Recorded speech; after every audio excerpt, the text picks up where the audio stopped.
Good afternoon. Thanks for joining us across the fence. I'm Fran Stoddard. It is the first Thursday of the month, which means it's recipe time on Across the Fence. Chef Marco is already looking ahead to the end of the month and one of his favorite celebrations, Halloween. He doesn't want to scare you with anything, but he is cooking up some Halloween goodies with an emphasis on fall treats.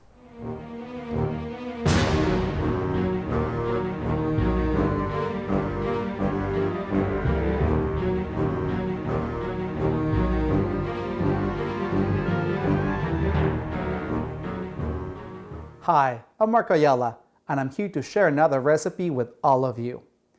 Fran is right, I am ready for Halloween. October is one of my favorite months because it's the host to Halloween, which I always find so much fun. As you can see from my little ghosts here, I am ready. And I just love the idea of putting on a costume and doing something fun.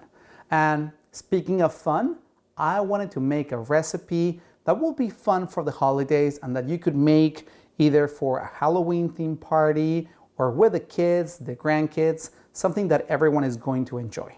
And that's how I came up with the idea of making these very scary but very cute mummy hot dogs.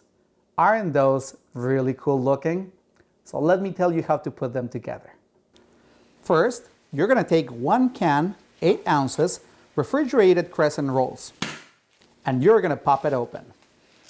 Then you're gonna unroll the dough, and you're gonna pinch the seams of the triangles in order to make a rectangle. And you know what I love about this recipe? Only 2 ingredients, crescent rolls and hot dogs. How easy is that? Then, with a knife, you're gonna cut each rectangle lengthwise into thin strings of dough. Then you're going to repeat the process with all of your dough.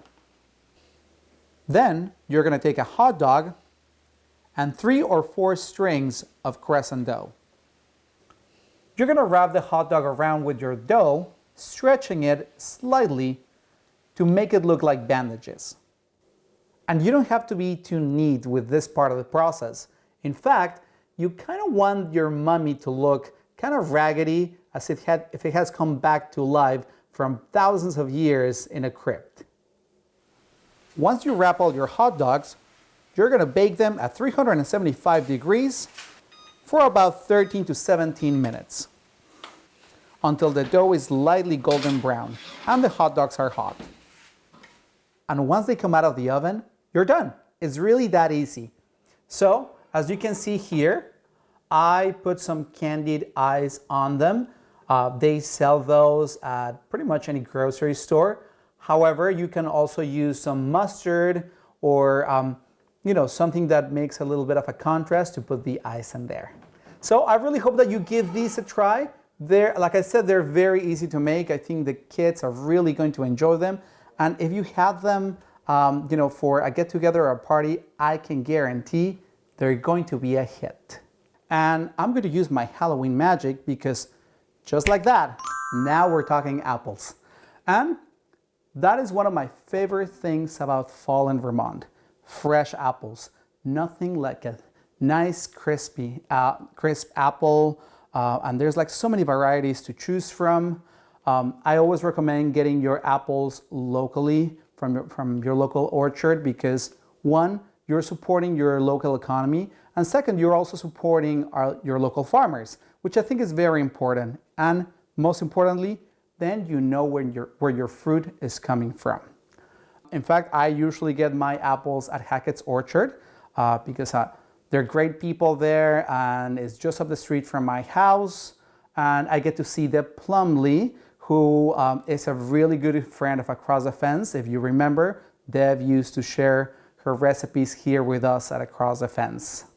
And there, as you can see in the picture, I bought some cider. And what am I going to do with this cider, you ask? Well, I made some, check this out, cider glazed chicken. And doesn't that look delicious? Super easy to make. So let me tell you how to put it together. First, to a saucepan, you're going to add 2 cloves garlic and 2 cups apple cider. Then you're going to add some fresh rosemary and a 1/4 teaspoon Dijon mustard. And you're going to heat it until it boils. And here's the secret ingredient. 1 tablespoon maple syrup, which you're going to add just before removing from the heat.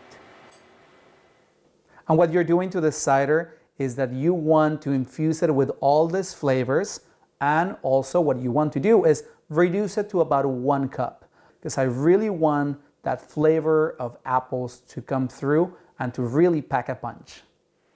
Then you're going to take about 2 pounds chicken thighs that have been patted dry. You're going to sprinkle them with kosher salt and black ground pepper. Then you're going to turn them around and sprinkle them with salt and pepper as well.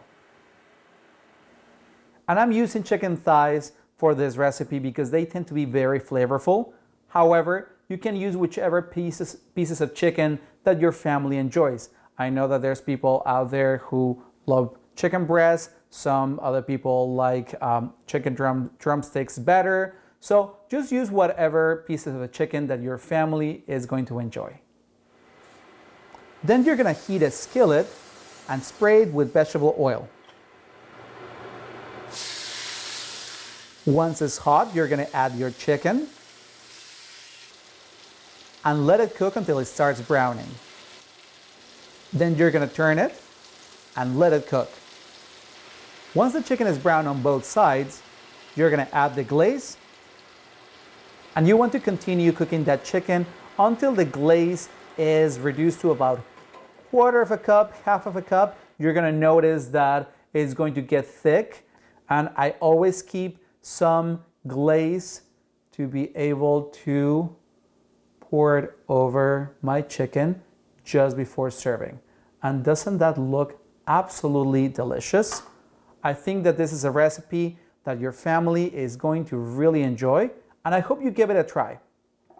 Okay, now let's talk dessert, because apples and dessert, oh, chef's kiss, right? Okay, so since I got all these apples today for my cooking, I thought, well, I really need to do something with them. So how about some apple brownies? Just look at how beautiful those look. They're so tasty, they're so fragrant. So let me tell you how to put them together. To a mixing bowl, you're going to add 1 cup melted butter and 1.5 cups sugar. And you're going to beat it on medium speed until creamy. Then you're going to add 2 eggs and 1 teaspoon vanilla. And when it comes to selecting the apples for your brownies, well, really they're more like blondies. You want to select an apple that is going to retain its shape when baked. Usually Macintosh apples are great for that. However, what I do is I get at my local orchard a variety pack. So then you get like a little bit of different apples. And I think that it really makes your recipes a little more complex. And it's a really good balance because you'll get maybe a Granny Smith in there, which is slightly tart. And maybe you'll have a little bit of Mac, which is a little sweeter. Maybe a Honeycrisp, which are really sweet. So remember, make the recipes your own and try whatever your family likes best. Then you're going to peel and chop your favorite apples until you get about 3 cups. Add the chopped apples to the butter mixture, along with 1/2 cup walnuts or pecans. Then, in a separate bowl, you're going to add 2 cups all-purpose flour and a mixture of 2 teaspoons cinnamon, 1/2 teaspoon baking soda, 1 teaspoon baking powder, 1/2 teaspoon salt, and you're going to add it to the flour and mix it thoroughly. Then you're gonna add your dry ingredients to the wet mixture little by little until it's thoroughly mixed. And how easy is that? As you know, I like recipes that are easy, but also recipes that are really good. So let me tell you what's next. Then you're gonna grease a 9 by 13 inch baking pan. And then you're gonna pour the batter and make sure that it's nice and even. You are then going to bake your brownies at 350 degrees for 40 to 45 minutes until the top is golden brown. And I almost feel like this should be impossible brownies because it's almost impossible that they come out so good and so tasty being so easy to make. And check that out. They're just nice and soft, and in there is all the ingredients that we love. They're fragrant, and I think that your family is really going to enjoy them as much as you enjoyed making them. So I hope you give these recipes a try, and whether you're cooking for Halloween, cooking dinner for your family, or just making a nice dessert, remember to go on our archive for Across the Fence and check out all the recipes that we have available there. And while you're checking our website, also don't forget to follow Across the Fence on social media. So like us on Facebook, follow us on Twitter, and subscribe to our YouTube channel so you can get all the updates from Across the Fence right on your phone or your computer.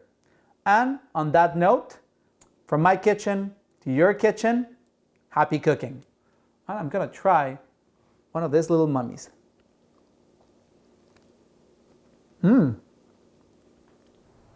Thank you, Marco. And a reminder that you can find our recipe archives on the Across the Fence website. The archives go back more than a decade, so you'll find plenty of menu choices. And that's our program for today. Once again, thank you for joining us Across the Fence. I'm Fran Stoddard. Eat well and stay well.